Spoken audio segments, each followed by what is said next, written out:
Eduardo Garrido, sou fisioterapeuta, tenho 52 anos e torço para o Botafogo de Futebol e Regatas. Bem, aos 4, 5 anos de idade, mais ou menos, eu não me lembro bem essa cronologia, a minha família toda vascaína me levou ao Maracanã, nós morávamos na Senador Furtado, que é uma rua próxima ao estádio, e eu fui de camisa do Vasco, meião do Vasco, almofada do Vasco, short do Vasco, cheguei lá, o Bom Sucesso ganhou de 1-0. E tivemos que voltar a pé para casa, todos os bares que nós passávamos, eu, a minha família, meu pai, aquela zoeira tradicional, né? E na década de 60, todo mundo era botafoguense, o Botafogo era a base da seleção brasileira, e no colégio todo mundo era botafoguense. Enfim, meu pai não tocou muito no assunto, deixou o tempo passar, na semana seguinte eu ganhei um time de botão de um cliente do meu pai. E ele crente que o time de botão era do Vasco, porque todos os clientes do meu pai eram advogados, todos os clientes do meu pai sabiam que meu pai era vascaíno. Para surpresa dele, quando abriu a caixa, era Cal, Leônidas, Valtencir, Brito, Miranda, Carlos Roberto, Ferretti, Zequinha e Jairzinho, Fischer. E eu vi aquela estrela, vi o escudo do Botafogo. Na semana seguinte, o ônibus do Botafogo deixou os jogadores do Botafogo no Maracanã e parou na porta do prédio que eu morava. E ficou estacionado ali. Então, não teve jeito. Me apaixonei pela estrela, pelos jogadores e virei, na verdade, fui escolhido pelo Botafogo. Eu não escolhi o Botafogo. O Botafogo veio à porta da minha casa e eu fui escolhido. A minha família participava ativamente, como eu falei, e eu passei a curtir tudo que tinha estrela. Eu, na verdade, me apaixonei pelo escudo do Botafogo, pelos jogadores do Botafogo. E eu tenho uma passagem muito curiosa que em 2002, quando o Botafogo foi rebaixado pela primeira vez, eu tinha um filho, eu tenho 2 filhos, uma menina, eu tenho 3 filhos, uma menina de 20 anos, o Leonardo de 17 e o Francisco hoje de 2 anos, sendo que o Leonardo e a Gabriela tinha 6 e o Leonardo tinha 3. Mas o Botafogo não fazia gol em 2002. Então, na hora dos gols do Fantástico, eu diminuía o som da televisão, ia para frente da televisão, e quando passava um gol do Corinthians ou do Atlético Mineiro, eu pulava dizendo que era o gol do Botafogo. Botava o uniforme do Botafogo nos dois e eles gritavam na sala, fogo, fogo, mas eu evitei que eles deixassem de torcer para o Botafogo no ano que ele foi rebaixado. Essa passagem é muito curiosa, os dois hoje vão ao estádio comigo, o Leonardo é atleta do Botafogo, e consegui fazer com que os dois continuassem alvinegros. A situação atual do Botafogo, ela é notória, o Brasil todo sabe que a situação do Botafogo é uma situação de tentar se reerguer, e justamente essa diretoria, quando assumiu no dia 12 de janeiro, ela foi eleita em novembro do ano passado, de 2014, mas no dia 12 de janeiro, Carlos Eduardo Pereira e toda a sua diretoria foram eleitos e fizeram um pacto de erguer o Botafogo sem tirar nada do Botafogo. Eu acho que o Botafogo está no caminho certo. A primeira coisa que o Carlos Eduardo fez foi diminuir a folha salarial e sanar as despesas do clube, voltando para o Refins, voltando a financiar e a participar e a pagar as suas dívidas que eram tão grandes quando essa diretoria assumiu. Em termos de equipe, acho que a equipe do Botafogo é uma equipe de Série B. O Botafogo não pode se conformar com os resultados que ele vem obtendo até então. Acho que ele já começou o planejamento, e eu tenho certeza que já começou, porque eu consigo viver o dia a dia do Botafogo. O Botafogo já pensa em 2016, acredito que o acesso vai ser uma questão de tempo, pela condição atual na tabela e pela própria diretoria, da forma como ela vem trabalhando. É uma diretoria que nos deixa muito esperançosos, porque é uma diretoria transparente, uma diretoria completamente voltada a doar ao Botafogo e não tirar nada do Botafogo. Eu acho que rival do Botafogo, isso vai muito da cronologia, depende da época de cada clube, depende do momento vivenciado de cada equipe. sempre foi Botafogo e Flamengo aqui no Rio de Janeiro, sempre foi. O Botafogo era o único clube dos grandes em que o Flamengo era freguês, que o Flamengo perdia e que não conseguia vencer do Botafogo. Essa história de Flamengo e Vasco veio depois do Eurico Miranda, mas a tradição de quem frequenta os estádios, eu sou da época do Maracanã, ainda sempre foi Botafogo e Flamengo. Então, eu lido muito bem com isso, acho que o grande rival aqui no Rio de Janeiro, hoje,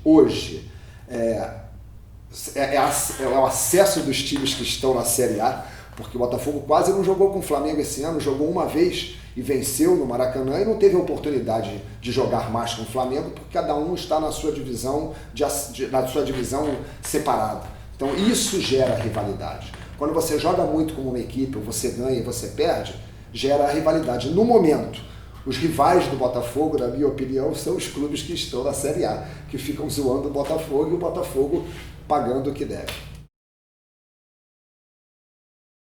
Falar em craque do Botafogo, eu estaria cometendo uma grande injustiça. O Botafogo foi o único clube que cedeu 11 jogadores para a seleção brasileira para disputar um campeonato sul-americano. Então, Didi, Nilton Santos, Garrincha, Amarildo, Heleno de Freitas, Donizete, Túlio, Mendonça, Mauro Galvão, enfim, são muitos craques, mas, na minha opinião, não só por viver o dia a dia, mas pelo que ele representa, o Jefferson. O Jefferson hoje é um jogador que abriu mão de muitas coisas na vida, e volto a insistir nisso, eu frequento o dia a dia do Botafogo. O Jefferson teria condições de ter retornos muito maiores, mas o Jefferson preferiu ficar no clube em que ele se identificou. Eu acho que o craque, o ídolo, passa por tudo isso. Ele é um formador de opinião. Tem muitas pessoas hoje, tem muitas crianças que se formam vendo o Jefferson já há 3 anos defendendo o Botafogo e não se preocupando em sair do Botafogo. Muito pelo contrário. Quando ele completou 500 jogos agora, ele foi perguntado qual era a preocupação dele. Ele falou que a preocupação dele é completar os 600 jogos. Um gol inesquecível foi do bicampeonato brasileiro, do Túlio, cruzamento do Sérgio Manuel, bate-rebate na zaga do Santos, o Túlio impedido, que é até mais gostoso da gente falar, fez o gol, saiu comemorando para o canto, se jogou na grama, começou a comer grama, inesquecível. Gol do Túlio Maravilha, bicampeonato brasileiro, 1995. Volto a falar, escalar um time do Glorioso, historicamente, eu estaria cometendo, esqueci do Carlos Roberto, do Roberto Miranda, do Fischer, do Ferretti, enfim, mas Wagner, Wilson Goiano, Gonçalves, Wilson Gotardo, lateral esquerdo, Lima, se não me engano, Leandro, Jamir, Beto, Sérgio Manuel, Donizete e Túlio Maravilha. Um título que esse título de São Paulo, esse título do bicampeonato brasileiro, eu não estava no estádio. O título da Copa Sul-Americana contra o Peñarol no Maracanã, eu estava no estádio numa quarta-feira chuvosa, gol do Simval, que poucos sabem, o técnico era o Carlos Alberto Torres, era um torneio sul-americano que hoje se chama Copa Sul-Americana e antigamente se chamava Taça Comebol. Esse título, numa quarta-feira à noite chuvosa, marcou o gol do Simval. A disputa foi para os pênaltis e depois o próprio Simval fez o quarto pênalti, onde o Botafogo saiu campeão em cima do Peñarol do Paraguai. Eu sou torcedor de ir sempre ao estádio, independente do adversário. Eu já vi muitos acontecimentos e eu sou aquele torcedor que, se a briga acontece à minha direita, eu vou para a esquerda. Eu procuro não participar, eu não me envolvo, acho isso extremamente antissocial e isso atrapalha muito a evolução não só do nosso país, mas como de qualquer tipo de esporte, tá? Mas presenciei muitas brigas, porém tomo o caminho oposto. A briga acontece sempre numa determinada região e eu vou para o lado oposto.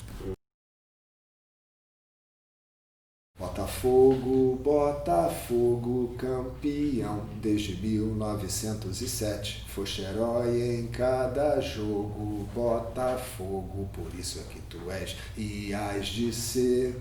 Nosso imenso prazer, tradições, aos milhões tem também. Tu és o glorioso, não podes perder pra ninguém. Noutros esportes sua fibra está presente, honrando as cores do Brasil de nossa gente. Na estrada dos louros, no facho de luz, sua estrela solitária te conduz. É 1907. Era 10, mas passou a ser 7, porque nós ganhamos o título de 1907, que o Fluminense, que engraçado, né? O Fluminense recorreu. Eu acho que a Copa de 2014, ela foi, em termos de congraçamento, em termos de futebol, ela foi muito positiva, que premiou o profissionalismo, premiou as seleções que levam a sério o futebol há muito mais tempo que nós. Nós temos que parar com esse negócio de que o futebol brasileiro, olha o que ele fez, olha o que o jogador brasileiro fez. Isso não existe mais. Todo mundo hoje joga futebol e acho que a Copa deixou clara isso. A organização da Copa, no meu ponto de vista, ela foi fantástica porque para a nossa expectativa, para a expectativa do que nós temos no nosso dia a dia. Esperávamos um legado, que esse legado não ocorreu, no meu modo de entender. 2, 3 meses depois, as próprias arenas da Copa já estavam precisando de reforma. Isso realmente é uma situação típica do Brasil, mas acho que a Copa premiou o profissionalismo e os países, as equipes que mais se estruturaram nesses últimos tempos. Eu acho que esses padrões, eu sou da época do Maracanã antigo, eu preferia 1000 vezes a arquibancada e a geral da forma como esses estádios foram construídos. No meu entender, aquelas divisórias, tá, que delimitam a posição em que você vai se posicionar na arquibancada, tá, ela diminui muito o seu acesso dentro do estádio. São mais modernas, a tecnologia ajuda, mas volto a falar, acho que o grande legado seria se nós pudéssemos utilizar esse tipo de reforma, esse tipo de estrutura no nosso dia a dia. E isso não acontece. Nós temos muitas arenas que hoje estão abandonadas, utilizadas apenas para eventos esporádicos e shows de empresários que nada tem a ver com futebol. Torcida organizada, eu acho que ela é um mal necessário. Eu acho que a torcida organizada, a gente sabe que ela se faz presente no dia a dia do clube, tá? Desde que não haja agressões, os jogadores estão lá trabalhando, os profissionais estão lá trabalhando, eu acho que tudo é válido. O torcedor tem o direito de se manifestar. A torcida organizada é a torcida que leva graça, que leva cor para os estádios. Porém, a certeza da impunidade me deixa muito preocupado. Mas isso aí vai além dos estádios, isso aí vai além das torcidas. Eu acho que a certeza de que nada vai acontecer é que leva esses delinquentes e esses marginais a participarem não só da torcida, mas como se infiltram entre famílias, entre pessoas, entre amantes do futebol, que hoje, no dia a dia, correm riscos, porque você não sabe quem está do seu lado. E se estiver do seu lado? A questão do racismo que ocorreu lá na Arena Grêmio, se identificou a pessoa, se identificou as pessoas que fizeram a determinada agressão, foram julgadas, e aí? Eu acho que essa certeza, essa punição deveria ser muito mais severa para que essas pessoas tivessem noção do que é pagar e do desrespeito que ela tem, não só ao esporte, mas como a quem gosta e como a quem frequenta os estádios.